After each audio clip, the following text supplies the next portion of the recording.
दो जवान बेटे वतन पर कुर्बान करने वाली दिलेर मां का हौसला चटान। बलूचिस्तान में फितना हिंदुस्तान के हाथों शहीद दुनियापुर के दो भाइयों की तदफीन। वालिदा ने बेटों की मौत पर दुख मनाने के बजाय शुक्राना अदा किया और गुलदस्तों के साथ कब्रिस्तान पहुंच गई। मुल्क के लिए नज़म पढ़ी और पाकिस्तान जिंदाबाद के नारे लगाए।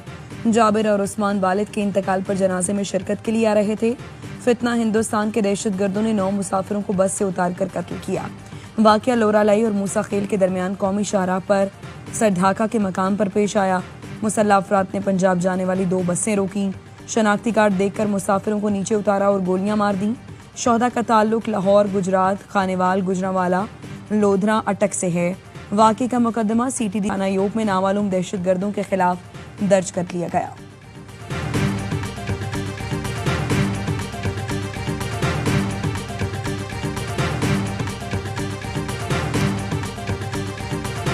बाबा मैं आपके बगैर क्या करूँगा, छोटे छोटे भाई हैं।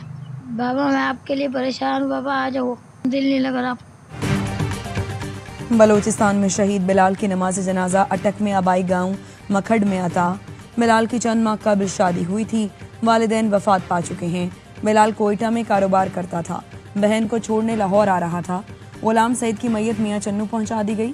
शहीद गुलाम सईद वालिद की अलालत पर घर वापस आ रहा था।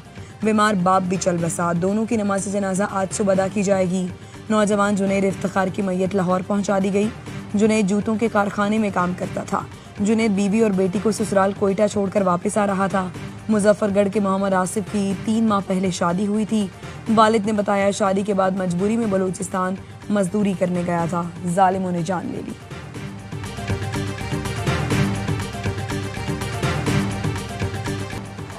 सदर और वज़ीर आज़म की बलूचिस्तान में मुसाफिरों के बेईमाना कत्ल की शदीद मसम्मत। सदर जरदारी ने कहा फितना हिंदुस्तान पाकिस्तान में इंतशार और बदअमनी फैलाना चाहता है। अपनी सरजमीन को फितना हिंदुस्तान और उसके सहूलतकारों से हर सूरत पाक करेंगे। वज़ीर आज़म शहबाज शरीफ ने कहा निहत्ते शहरियों का कत्ल फितना हिंदुस्तान की खुली दहशतगर्दी है। दहशतगर्दों से पूरी कुव्वत से निपटेंगे। वज़ीर आला सरफराज बुट्टी ने कहा मासूम जानों के कातिल किसी रियायत के मुस्तहिक नहीं। दहशतगर्दों को हर हाल में कैफिर किरदार तक पहुंचाया जाएगा।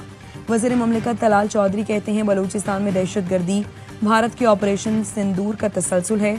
दहशतगर्द निहत्ते मजदूरों और सॉफ्ट टारगेट्स को निशाना बना रहे हैं।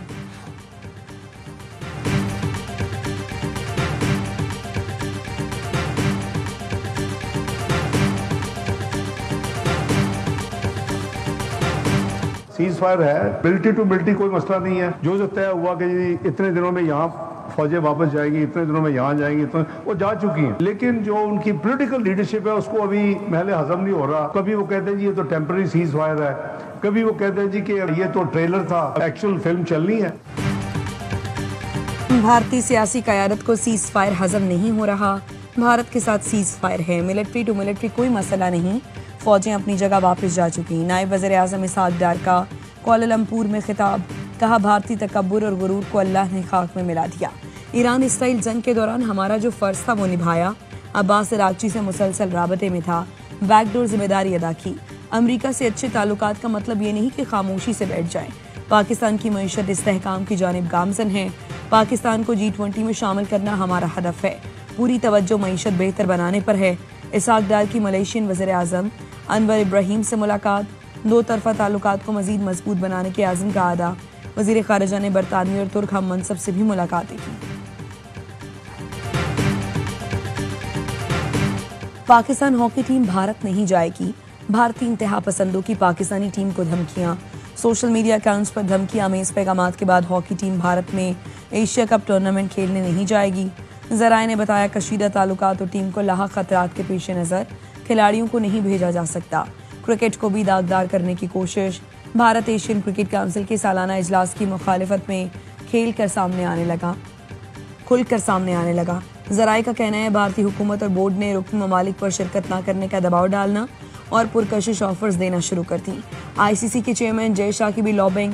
श्रीलंका के बाद ओमान ने भी भारत की हिमायत कर दी।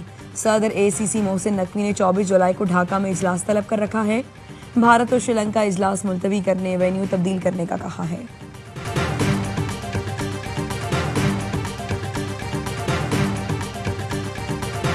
नेचुरली मौलाना साहब के साथ हमारा एक ताल्लुक़ है, काफ़ी चीज़ें हमारी तय हो चुकी हैं, बाकी 1-2 दिन के अंदर तय हो जाएगी। जो बातें हमारी पहले तय थी इलेक्शन होने से पहले, उस पर मिल के अमल करें। पीपल्स पार्टी के वफ्द की मौलाना फजल रहमान की घर आमद, केपी असम्बली में सेनेट इलेक्शन से मुताल्लिक मुशावरत। मुलाकात के बाद खुर्शीद शाह मीडिया से गुफ्तगू में बोले, मिलकर सेनेट का इलेक्शन लड़ेंगे। मौलाना से बड़ा अच्छा ताल्लुक है, कुछ चीज़ें तय हो गई, कुछ 1-2 रोज़ में तय होंगी। गवर्नर केपी फैसल करीम कुंडी ने मीडिया को बताया, केपी असम्बली में 30 अरकान ने खुद को आज़ाद डिक्लेयर किया है। ऑपोजिशन के पास एक मेंबर भी ज्यादा हुआ तो तहरीक अदम एतमाद ले आएंगे। पीपी खवातीन और जनरल नशिस्तों पर इलेक्शन लड़ रही है। हमारी कोशिश होगी ऑपोजिशन के में सेनेट की 5 सीटें जीतें। नून लीग के वफ्द ने भी 2 रोज कबल मौलाना से मुलाकात की थी।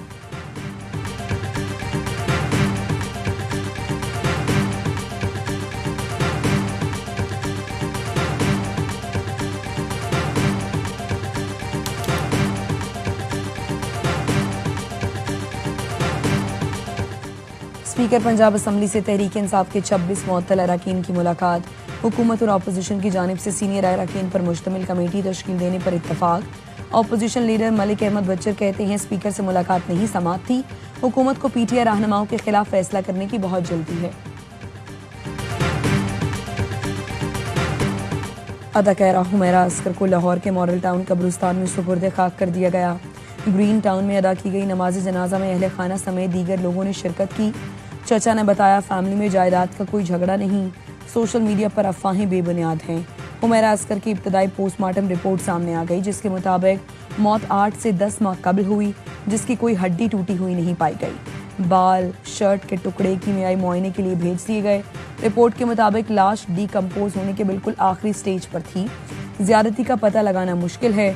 अदाकारा की महीनों पुरानी लाश 8 जुलाई को कराची डिफेंस में उनके फ्लैट से मिली थी। हुमैरा के भाई नवीद अस्कर ने बहन के कत्ल का शुबा जाहिर किया है। लाहौर में मुबैना पुलिस मुकाबले, 2 डाकू हलाक। पुलिस के मुताबिक शादबाग में जेर हिरासत डाकू दिलशाद को निशानदही करने के लिए ले जा रहा था। डाकू के साथियों ने पुलिस पार्टी पर हमला किया। साथियों की फायरिंग से जेर हिरासत डाकू मारा गया। 170 से ज्यादा वारदातों में मतलूब था। काहना में मुबैना मुकाबले में सीसीडी की जेर हिरासत रुहेल मसीह और सनी मारा गया। मुलजिम को रिकवरी के लिए ले जाया जा रहा था। 2 मोटरसाइकिलों पर सवार 4 अफराद ने फायरिंग की। मुलजिम अपने ही साथियों की फायरिंग से मारा गया। कराची में वालिद के जनाजे पर सऊदी अरब से आने वाले नौजवान का कातिल गिरफ्तार। मुलजिम परवेज ने औरंगी टाउन में डकैती मज़ाहमत पर जिब्रान को कत्ल किया था। मुलजिम ने गुज़श्ता रात डकैती मज़ाहमत पर 2.5 साल के बच्चे को जख्मी कर दिया था। बच्चे के वालिद ने मुलजिम को शनाख्त कर लिया।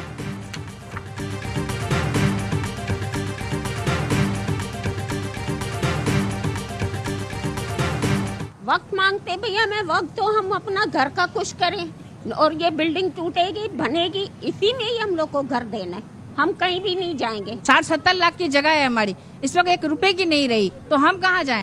हमें कोई रिहाइश की जगह नहीं दी गई, तो जाहिर हम यहीं रोड पे बैठे हैं। कराची ओल्ड सिटी एरिया में मखदूश इमारत खाली करा ली गई। हाजरा मंजिल के मकीन इमारत के सामने सड़क पर बैठ गए। खवातीन ने कहा, कल नोटिस दिया, आज सुबह जबरदस्ती इमारत खाली करा ली, मुतबादिल जगह मिलने तक सड़क पर बैठे रहेंगे। लियारी में इमारत गिरने का केस। अदालत ने गिरफ्तार 9 मुलजिमान को 3 रोजा जिस्मानी रिमांड पर पुलिस के हवाले कर दिया। पुलिस ने इब्तदाई तहकीकाती रिपोर्ट भी अदालत में जमा करा दी। SBCA के 6 डायरेक्टर्स और बिल्डिंग मालिक समेत 14 अफराद को कसूरवार करार दिया गया। बताया, इमारत की खस्ता हाली का SBCA अफसरान को 3 साल से इल्म था, लेकिन कोई इक़दाम नहीं किए। अफसरान की गफलत और लापरवाही से इमारत जमीबोस हुई।